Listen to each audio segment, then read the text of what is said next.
This morning, I want to talk about focusing our minds during the Lord's Supper. So I want to talk about the importance of mental focus and what to focus on when we're partaking of the Lord's Supper and how to remain focused. I appreciate Jared leading that song that quotes from Habakkuk 2:20, "The Lord is in His holy temple. Let all the earth keep silence before Him." In that context, Habakkuk had been talking about the folly of idolaters setting up their idols, which are supposed to instruct them, and yet these idols are completely mute, speechless, dumb. And so Habakkuk says, but the Lord is not that way. The Lord is in His holy temple. The Lord is real. And instead of the Lord being the one who keeps silence, it is all the earth that keeps silence before Him.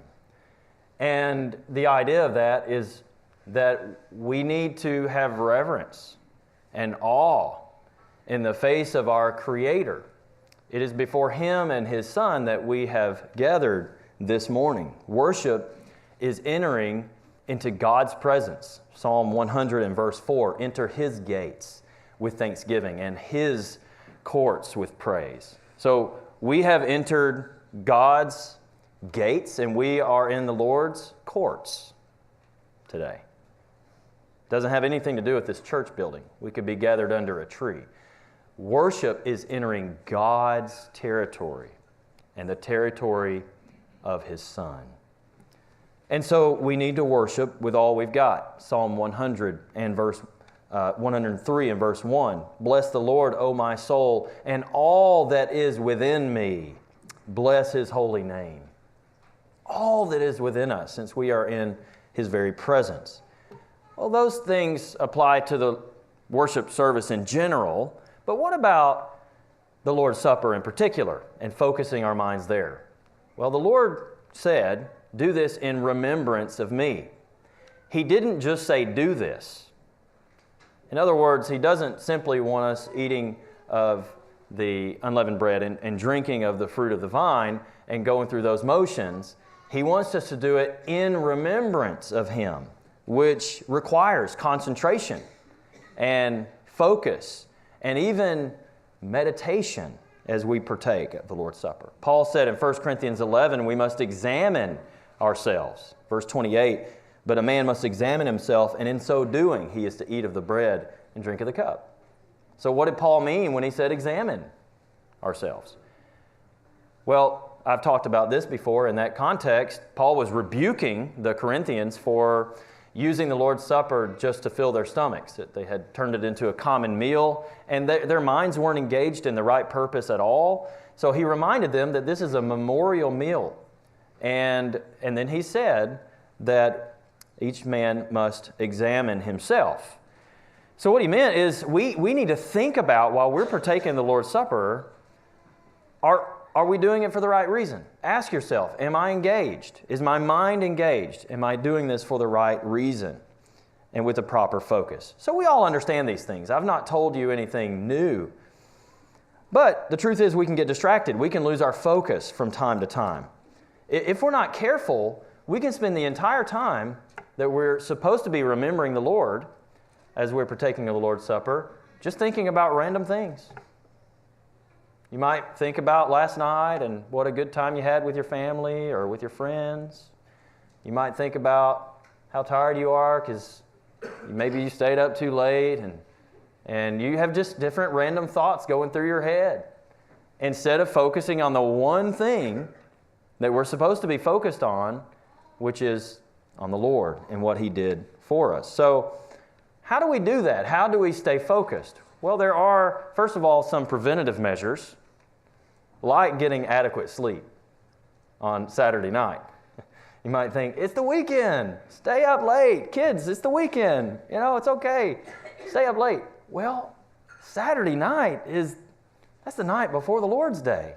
If we're not adequately rested, then we're going to be fatigued, and our minds will not be able to focus the way that they should. So I would encourage you to think about that. There are other preventative measures we could take, of course, but when it comes time for worship, when it comes time for the Lord's Supper, really it all comes down to mental discipline We just have to have mental discipline. We have to choose to focus our minds and not allow the different thoughts that are competing for our attention to take over. Even right now while I'm talking, all of us have thoughts that are competing for our attention. Just like when you go to a website and there's that advertisement just flashing at the bottom or on the side of the screen and it's trying to pull you away. And you have to have the discipline to just say, no, I'm not going to click there. I'm going to focus on what I'm here for. Same thing right now in our worship. We have thoughts that are flashing all in our heads saying, think about me, pursue me. And we have to say, no. We have to have tunnel vision, as it were. Just like when we're driving down the road, if you pay attention to every single billboard that you pass by or every single person standing holding a political sign, you're going to have an accident. We have to have tunnel vision to some degree to ignore the distractions. Same thing when we're worshiping. Same thing when we are taking the Lord's Supper, to ignore all those distractions that our mind is trying to lead us down. Now, sometimes things happen during services that you can't control, that make it hard to concentrate. That happens. It'll happen during the Lord's Supper from time to time. And so it's only natural that we're going to get thrown off track from time to time. We'll find ourselves drifting. That's natural. But when that happens, have the discipline to redirect your focus back on what you need to be thinking about. However, we must do more than ignore distractions. We must actively concentrate on the right things. I touched on that earlier, but let's go into that a little bit more in detail. About what to focus on. What should we focus on when we're taking the Lord's Supper? That might sound like a really simple question. Well, obviously we need to focus on the body and the blood of the Lord. But what exactly does that mean? When Jesus said, "Do this in remembrance of me," He did not specify exactly what sequence of thoughts need to run through our head. So, what do we need to think about? Obviously, we need to think more than just to think, well, Jesus died on the cross to forgive me of my sins. And to just think those words over and over in your head repeatedly, well, that's not going to be very effective. You might really kind of get tired of just thinking those same words over and over. I think Jesus wanted us to concentrate specifically in detail about what He did for us on the cross and why. I think Jesus wanted us to concentrate on the details of what Jesus did for us on the cross and why. So let me give you two practical examples of how we can do that while we're taking the Lord's Supper. The first way is use one of the Gospels to read an account of Jesus' crucifixion. That is an excellent way to help to focus your mind on where it should be, actively focus your mind on what you should be thinking of. So let's just kind of think through that. Let's say you take the Gospel of Matthew and you start reading in chapter 27 about Judas's remorse and Jesus before Pilate, or somewhere around there, wherever you wanted to get started. Let's say you start reading that as soon as after the prayer for the unleavened bread is offered. And you don't have to read it fast. You can read it slowly. You can stop at certain points and meditate on that.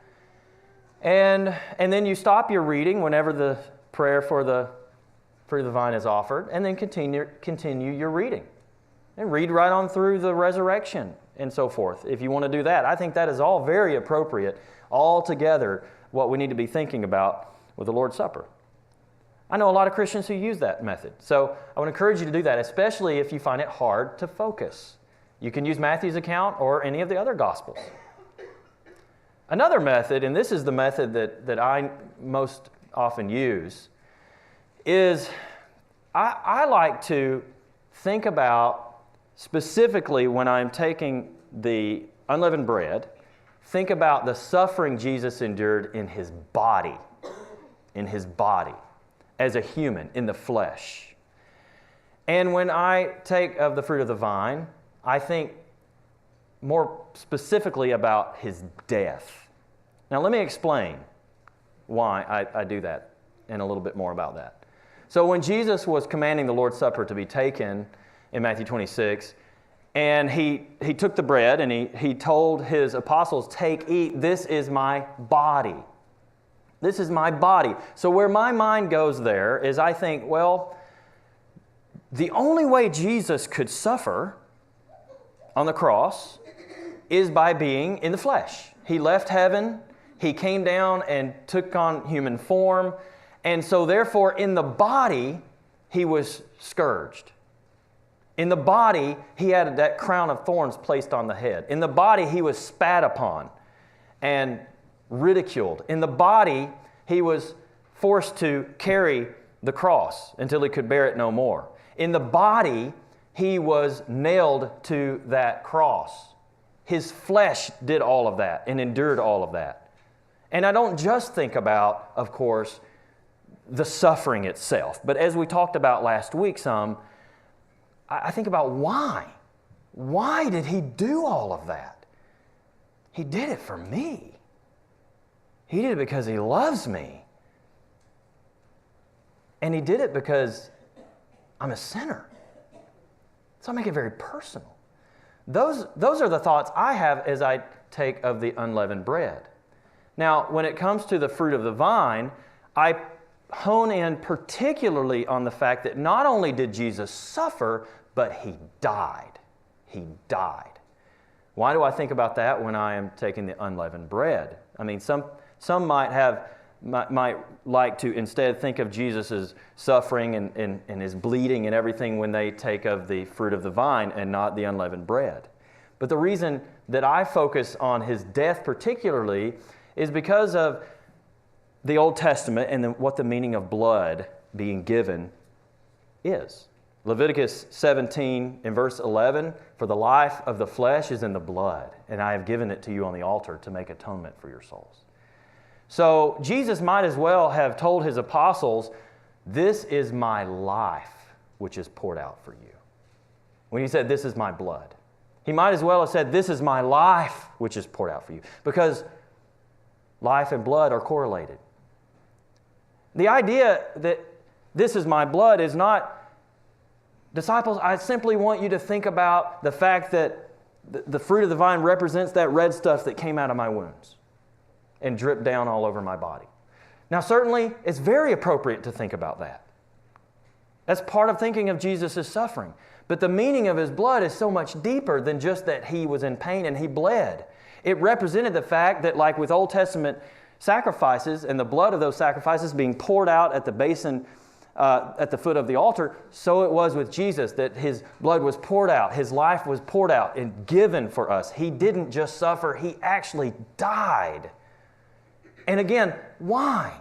We always need to think about the why. He died because I deserved to be on that cross. I deserved to do all that suffering and die. Death is the judicial price for sin in the Old Testament. That's why animals were sacrificed. So Jesus died in my place as a substitute for me so that I don't have to die, either physically or spiritually. Those are some thoughts that I think will be helpful for you. Now, if you don't have that exact sequence of thoughts, does that mean you're taking the Lord's Supper in an unworthy manner? Not at all. Not at all. Those are just a couple of suggestions for you to help to focus your minds on what we need to be focused on. Whatever methodology you use is fine as long as you stay intently focused on what the Lord did for us on the cross and why. And so this morning, let us be very careful to examine ourselves as we eat of the bread and drink of the cup.